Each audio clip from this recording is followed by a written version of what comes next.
Hi, this is Robert Kiyosaki, and you're listening to Capital Hacking. This is the most important thing you can listen to today. He's the one. I have a dream. With great power comes great responsibility. I could do this all day. This is it. Don't get scared now. They may take our lives, but they'll never take our freedom. Cinderella's story out of nowhere. It's in the hole. That the only thing we have to fear is fear itself. Capital Hacking begins in 3, 2,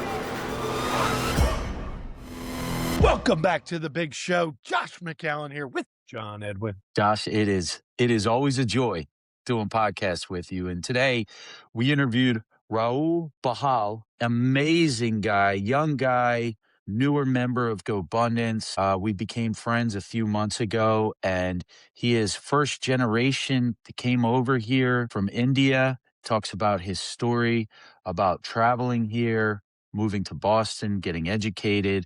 And he really made me think, Josh, about the power of investments, that a lot of times, traditional people just trust their wealth advisor or financial planner, and that's fine. But he made a point to say he felt that his investments in the stock market he couldn't control, which is what led him to real estate. Yeah, so we're talking to someone who's very successful in their field, 6 patents. So you have this kind of expert level skill set. And then he gets into real estate. So I think if you're in that world, if you're a high earning, successful, staff member somewhere, and you want to also add real estate to your space, I think he's going to give you a path to do that. And then he's going to talk about why I personally think sometimes people who come into our culture from another culture have more advantages because they see the opportunities sometimes even more clearly than those of us who grew up in these experiences and opportunities. So I love learning from that experience. And he shares the secret about family, how that was one of his main drivers to see the world differently. So I'll let that come up. And yes, this is a journey of a new person who's being mentored by John in GoBundance. And I love hearing that come up a few times. You're going to love this episode because at the end, we're going to go and do a deal deep dive into triple net investing. If you don't know what all that means, you're going to love this episode. Let's go. This is exciting, John. We got Rahul here on the phone. Actually, it's called a podcast. A lot of people call these podcasts, John. So we got Rahul here. I'm excited we did this.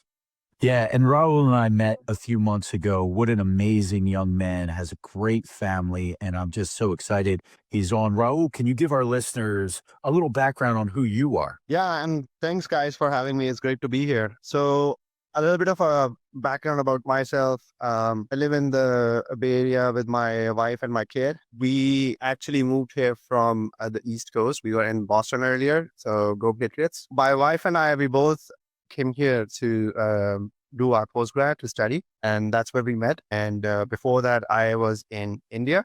So I grew up in New Delhi, and over there, I did my schooling as well, my undergrad as well, and my first job over there. But then I decided to pursue my master's in Boston. And over there, I also got into my first job as a software engineer. So I'm a software engineer. I did my master's in computer science, and I started working in New Hampshire. This was Southern New Hampshire.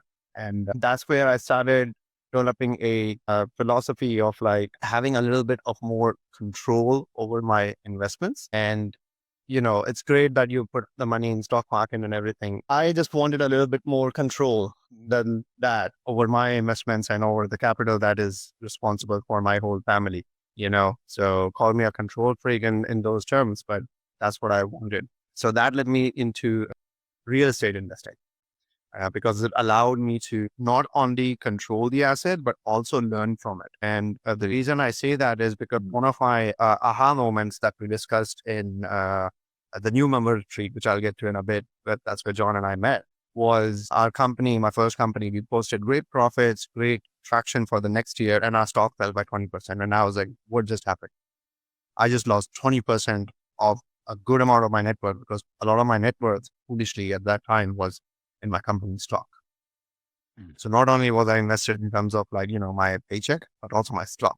That's what I learned over there. This is not great because I don't know what just happened. And I can't, this is as good as gambling right now. So I need a little bit more control and some way to learn why that happened so that I don't repeat that in the future. And that's another reason why that was one of the aha moments that I got and which pushed me to real estate investing. Hey everybody, it's Robert Helms, host of the Real Estate Guys radio program. And when you're not listening to our show, make sure you're tuned to Capital Hacking. You're going to dig it. Well, that's awesome. I know, John, you can go ahead. Yeah. I know you had mentioned that you came over to the States for school. Now, did you have other family members that lived here then? And how did you pave that road? Were you the first one over? I'm very curious about that story because I'm sure it's awesome. Yeah. So I'm the only child, and that is a big weight on my shoulders in terms of like, my parents are in India, and it sometimes weighs on me, like, because I have to take care of them, and all I can do is like, provide monetary help, but not like be there physically as much as I would want to. So I try to meet them once in a while. Like I try to like meet them once a year, either call them over here or go visit with my family. But no, I don't have any siblings over here. I had a cousin who helped me out in terms of like moving to my first apartment over there, but that's about it. After that, it was all on my own. So I don't have like family over here. I didn't have friends over here. So I just like packed up and moved. And that was challenging. It came with a lot of hardship in the beginning. And also I had to figure everything out, in those terms, it was a crash course in life. Yeah, just curious, did you like join any types of groups when you first came over so that you could meet people and not be, alone? No, I did not join any groups. So I've been blessed in that way that I'm a self-starter and I am super accountable. I hold myself accountable to a pretty high standard, and I didn't need a lot of external validation or external accountability up to this point, because after a while it also starts becoming your own bottleneck, and you have blinders on. So you need to talk to people who are ahead of you in the game, who have years and decades over you, whose experience you can now, take for free, basically just asking the question, like people in these accountability groups. And this is the first one that I've joined, by the way, Go Abundance. I have never been a part of any accountability group. I was talking to Josh earlier about this. For me, fortunately, my own high degree of self-accountability was a blessing or a gift that I had. That's awesome. And then where was your first step into real estate? Walk us through what that looked like. Yeah. So my first step was buying a townhouse in Nashville, New Hampshire. And then I moved to the Bay Area.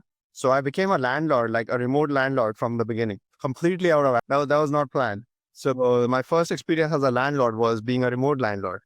And I was renting my property on the East Coast and I was here on the West Coast. So I started figuring out, how do I do this? How do I make this happen? So I hired a property manager and just like figured it out as I went. And then I purchased my first small multifamily in Fort Worth. I was again like comfortable managing tenants and managing the property. I bought it like without looking at the property actually. I went there post-closing to see the property for the first time. So I had a good agent over there. I had and he had a pretty good contractor. So he was actually referred to me by a experienced investor in the area. My research, and I talked to an experienced investor in the area, and I leveraged his network. He was happy to provide it too. So I just asked the question over there, and then I sold my townhouse, purchased a second one, 1031 over there in the same area. Then I did a investment as a limited partner in a land development deal in a syndication as a limited partner. And I'm currently doing I've already completed the major rehab in Seattle on one of my properties. And I'm building a detached AD over there after the condoization process. So doing new construction as well. There's a lot to learn from you. Yeah. Raul, so, when we were chatting before the call and the podcast, you said, I've started in residential and I'm going to move to commercial. But before we go anywhere, you're in the Bay Area. You're still active W-2 with software sales or software development. Which area are you in? So I'm a senior software engineer in a major tech company over here, and I like my job and I'm good at it. I have like 6 patents, but I'm also like, I like to think I'm good at real estate investing, and I'm looking for something for longer term stability. Talk to me a little bit about that. When you say you have 6 patents, does that mean you brought your patents to the new company, or do you have that as a side, or is that within this company? I've not been in that space. I don't know if I understand it. So they are all with this company. So as a employee, they work on a idea that is patentable, that the company deems that we need to protect this IP, this invention, and they provide us with the resources of basically protecting it for them. So the company owns the idea, but it's my name on the idea, on the patent, on the invention, and we get like a bit of a bonus for that. But yeah, the invention is mine, but it's owned by the company. What industry of software are we talking about? What category? All right. So, you said something really interesting to me, which was, I believe I'm good at both software engineer, which, by the way, what a great idea to keep such a great program working in something you're obviously talented at. Making 6 patents means that you're not there to take up space. You're there to create, co-create. Phenomenal, right? I mean, you're obviously an entrepreneur even at work. So talk to us a little bit about why you believe you've been successful in real estate. Like, what about you makes you good at real estate? I'm not afraid to ask questions and look like an idiot in the beginning. So I ask a ton of questions, even at my job, even at these real estate meetups, or if I meet somebody new who is super successful, like what you are doing right now, you're asking questions. So people like, I found like really successful people and people who have already like, you don't need to reinvent the wheel. It's already been invented multiple times. So you just like ask the question and people are happy to give you the information because there's plenty to go around in the world. And that's the mindset that I've seen is usually more successful. The giving mindset, like the scarcity mindset, like when people think like, oh, I just got to protect this deal. I shouldn't like talk about this deal. I don't think like that goes a long way. It also, and people are smart, they pick on it. And I like to work with people personally who love to share. And those are the people like where the collaboration also bears fruit.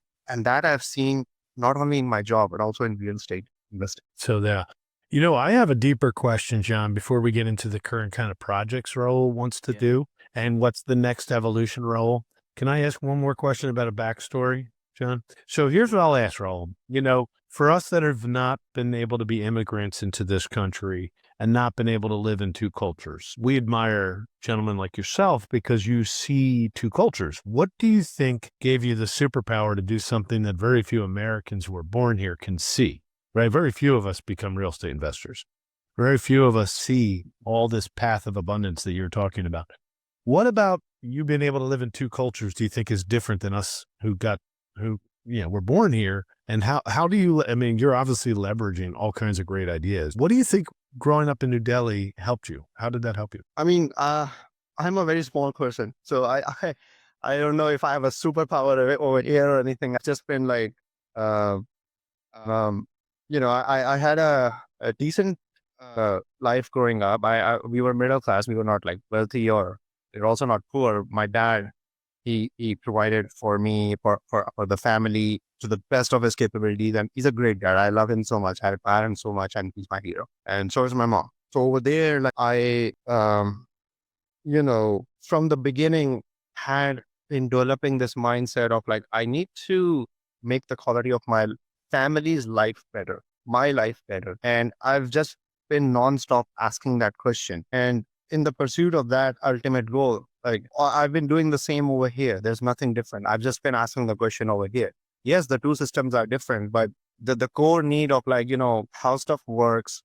I've always been curious about how stuff works. My dad, he brought me this computer, Intel Celeron in 1999. And that was a trigger point of me like developing this curiosity mindset. Like I was like, I need to figure like how this thing works at the lowest level.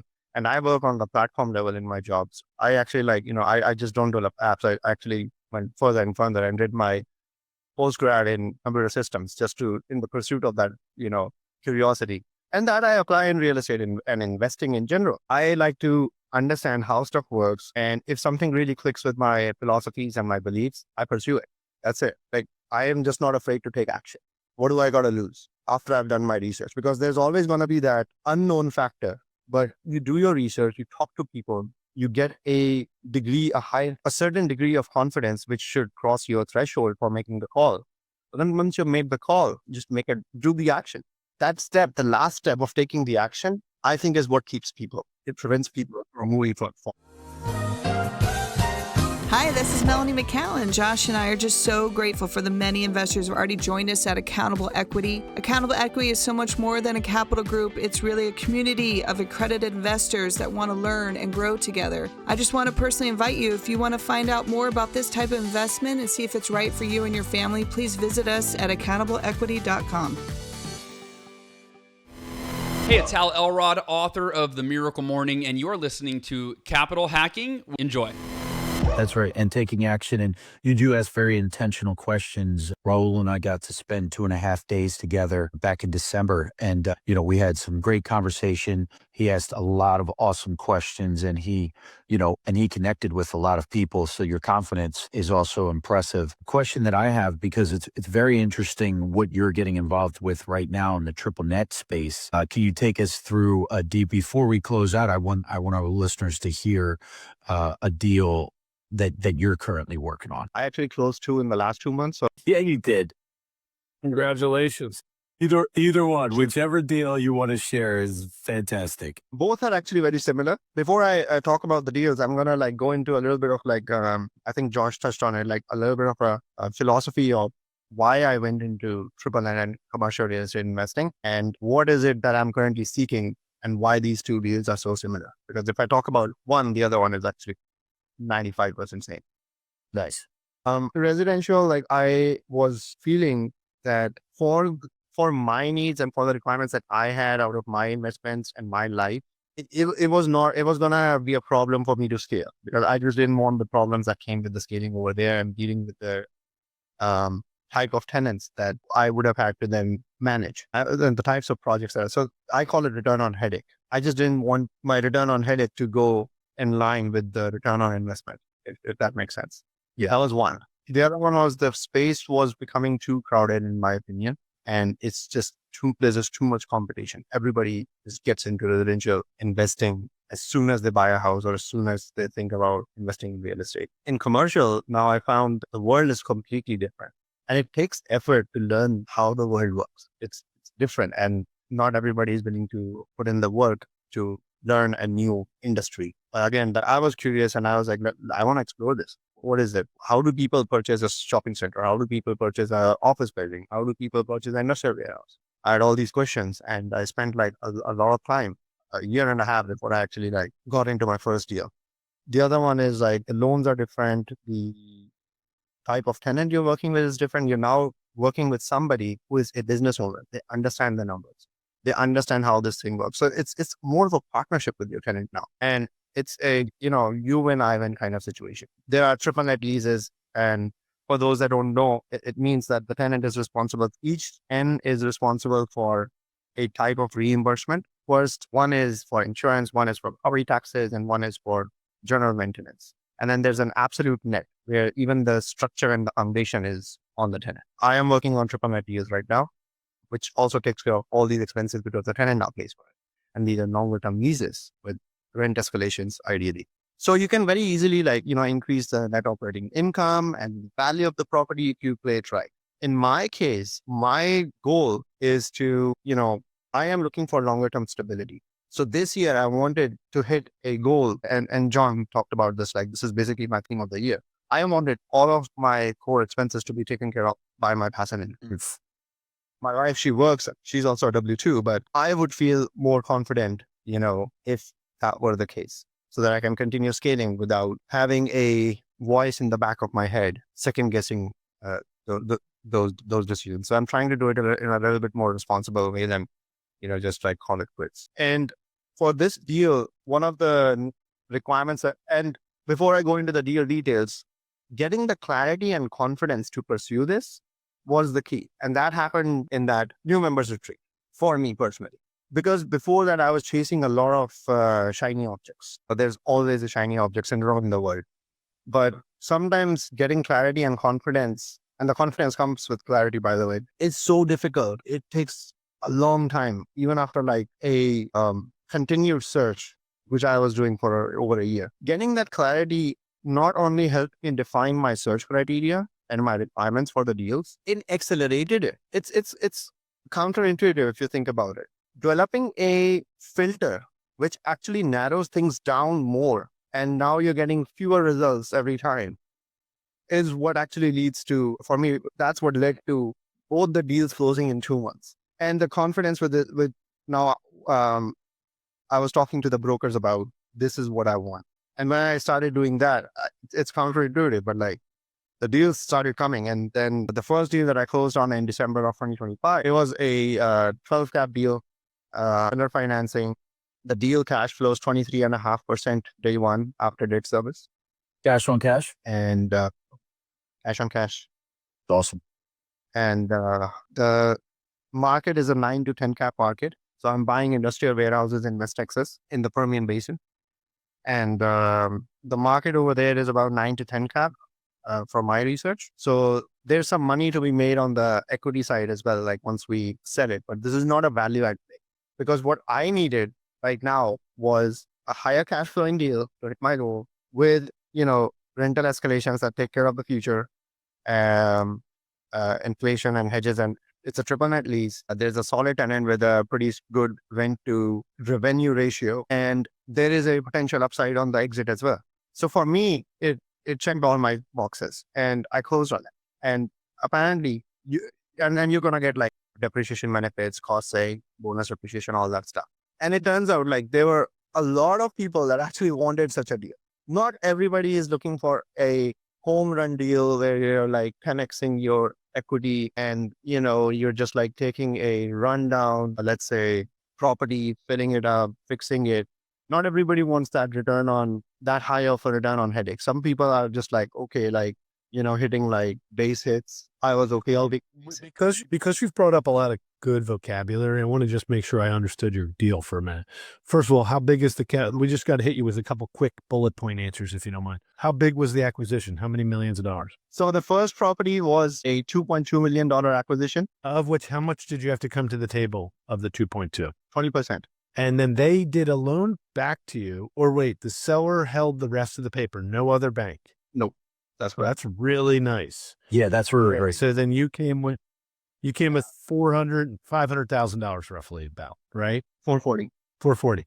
And at the 440, you're saying that these cash went into the deal, and you mentioned that they're getting 23% on their money. Is that what I understood? I'm getting 23.5% on my money day one. Wow. Were you able to raise the money with friends, or did you bring all the money yourself? Initially, the plan was I'm going to buy it myself. That's great. So you're making money. Now you're making money on your money, but you are still, of course, paying the seller note as well. Hey guys, it's John Vroman, founder of Front Row Dads, and you're listening to Capital Hacking, the best investment you'll make today. Yes, and there are partners on this deal because initially that was a plan, but then I saw the opportunity. I actually went there, saw the property, met with the broker, and saw the potential of having multiple deals. So I talked about this with like a few friends and my current partner on this, and we decided there's actually a potential to buy multiple properties that fit the ARIC over here. So we decided that's great. So I want to go a little step further. So the broker, whoever this person is, you came across them through your research over the previous year or whatever. And this was your first deal with that broker, but now you have did you do the second deal with the same broker? And the same seller. Aha. And then there's more to come. The seller turned out to be a pretty big, guy in the area. He's a industrial warehouse developer. He has his own mine, Caliche mine. It's a type of rock that you put to now have. Wow. This is world-class, you're saying. It seems world-class. Actually, came to Oakland in his private jet, picked me up and took me back to. But, Rahul, nice person on the outside would ask a fun question though. So this sounds like a very strong deal. Why did he give you seller financing instead of you just going to the bank? Why couldn't you have gone to the bank? What prevented that? Great question. The bank would have asked for a potentially a slightly higher interest rate, and they might have matched the amortization, but it could have been more aggressive. And they would have asked for I think 25% down instead of 20% down. It would have reduced the numbers. And in this case, the seller, he's not a real estate investor, he's a developer. And he has his steel manufacturing business. He has his mine and stuff like that. So he just wants to build these things and move on. And the seller financing, the note, his lender was willing to count it as an asset on his books. Plus, he, also has tax advantages of seller financing. So it turned out to be like the way I structured the deal, it turned out to be a win-win for everybody. Yeah, you're breaking ground on this show here a little bit. So normally seller financing happens when the deal is either a value add and they don't have very many buyers, or the buyers are unable to get good financing because it's a value add, right? I mean, it's something that's broken that needs to be fixed. And so therefore you can cut a great deal by getting seller finance. But what you're saying is he could have flipped this full price and not been involved in the seller financing. He had other people he could have sold it to. And his situation, like he is a developer. Again, he's not a real estate investor. So he just wants to build things and move on. And we allowed him to move on pretty quickly. So I didn't give him trouble for concessions or stuff like that for my first deal. And he saw that, he appreciated that. That's why I got a chance to also do the second deal with him. That's great. Love it. No, it seems very attractive. I think you've done a great job. Bro, where can our listeners, if they have questions, reach out to you? Where do they find you? Yeah. So you can reach out to me on my email, Rahul Bahal at live.com, live.com. You can also feel free to reach out to me on my LinkedIn, my Instagram. It's Rahul Bahal, and also my Facebook. On Facebook, it's awesome. Do you want to spell that so it's easy for them one time in the show? Yeah. Spell my last name. My name is Rahul, Rahul. And my last name is Bahal, Bahal. Great job. You did a great job. It's a lot of fun. We learned a lot here. Thanks. Thank you guys. And it was great being here. Thank you for having me. Damn straight. We just got we got to the end of another great show. And everyone listening right now, you're the family and friends. Thanks for staying till the end. That was so fun. And hey, hit the like, hit subscribe. We're here to serve you guys. That's why we're doing this show. Josh is not paying me. I'm doing this off of my quote unquote sweat equity, because we want to make a difference in your life. And then that ripple effect will continue to touch the world. Hey, amen, brother. Please check us out on capitalhacking.com, all the social media threads. And yes, I know you've probably already sent this episode to one of your best friends. Thank you. We love you. Just go right into your iPhone, hit the plus symbol. We'll talk to you later. See you next week. Share.